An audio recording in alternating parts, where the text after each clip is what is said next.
राष्ट्र सर्वोपरि, देश ही हो जिसकी पहचान।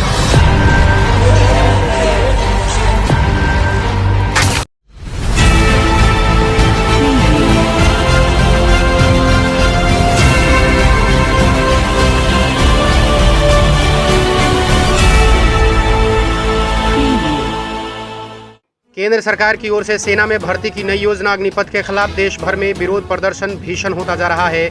देश के कम से कम 7 राज्यों में शुक्रवार को प्रदर्शन देखे जा रहे हैं। बिहार और फिर उत्तर प्रदेश से फैली आग देश के कई और राज्यों तक पहुंच गई है। शुक्रवार को तेलंगाना में हिंसक हो गए एक प्रदर्शन में एक मौत हो गई। खबर है कि तेलंगाना के सिकंदराबाद रेलवे स्टेशन पर प्रदर्शन हिंसक हो गया था और वहां आगजनी की गई, जिसके बाद पुलिस को भीड़ हटाने के लिए हवाई फायरिंग करनी पड़ी। इसी दौरान एक जान चली गई और 15 से ज़्यादा घायल हो गए। यूपी बिहार में सुबह से ही प्रदर्शन चालू हो गए थे। कई जगह प्रदर्शनकारियों ने ट्रेन में आग लगा दी, रेलवे स्टेशनों पर तोड़फोड़ की। तेलंगाना, यूपी और बिहार के अलावा मध्य प्रदेश, पश्चिम बंगाल, हरियाणा और दिल्ली में भी प्रदर्शन के आंच पहुंच गई हैं।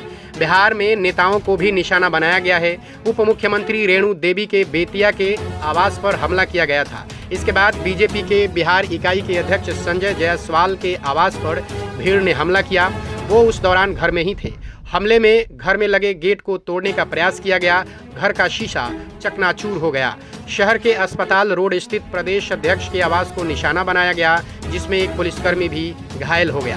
बिहार से लगातार तोड़फोड़ की खबरें आ रही हैं। मधेपुरा भाजपा कार्यालय में सैकड़ों प्रदर्शनकारियों ने तोड़फोड़ और आगजनी की। जानकारी है कि 500 से अधिक नौजवानों की भीड़ अचानक से बीजेपी ऑफिस पहुंच गई।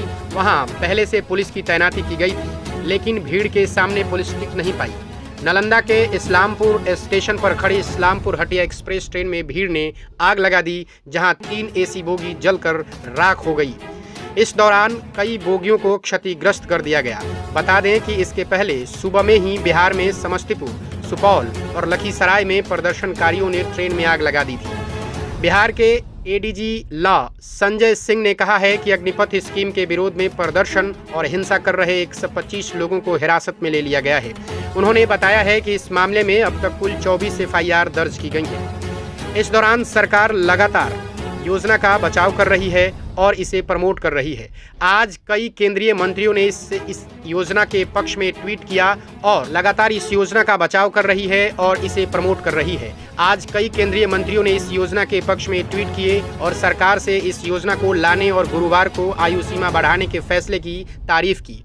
उधर आर्मी चीफ ऑफ स्टाफ की ओर से एक बयान जारी किया गया। उनकी ओर से जारी बयान में कहा गया कि सरकार के निर्देशन अनुसार अग्निपथ योजना के अंतर्गत वर्ष 2022 की भर्ती के लिए प्रवेश आयु को 23 वर्ष करने की एक बार रियायत दी जा रही है। यह निर्णय उन सभी तेजस्वी देशभक्त युवकों को एक अवसर प्रदान करेगा जो कोरोना के महामारी के बावजूद भी भर्ती रैलियों में सम्मिलित होने की तैयारी कर रहे थे, जो कोविड की प्रतिबंधियों के कारण पिछले 2 वर्ष से नहीं की जा सकी है। उधर प्रदर्शन से रेलवे ट्रैफिक प्रभावित हुआ है। प्रदर्शन के कारण अब तक 200 से अधिक ट्रेनों का परिचालन प्रभावित हुआ है। रेलवे ने कहा है कि बुधवार को प्रदर्शन शुरू होने के बाद 35 ट्रेन रद्द की गईं, जबकि 13 का गंतव्य से पहले ही समापन कर दिया गया। प्रदर्शन का सबसे अधिक प्रभाव पूर्व मध्य रेलवे पर पड़ा है, जिसके अंतर्गत बिहार, झारखंड और उत्तर प्रदेश के कई हिस्से आते हैं। इन राज्यों में सबसे ज्यादा असर देखा जा रहा है। मेरा निवेदन है सभी से, रेलवे आपकी संपत्ति है, राष्ट्र की संपत्ति है। इसको किसी भी तरीके से कोई नुकसान न हो, ये हम सबकी जिम्मेदारी है।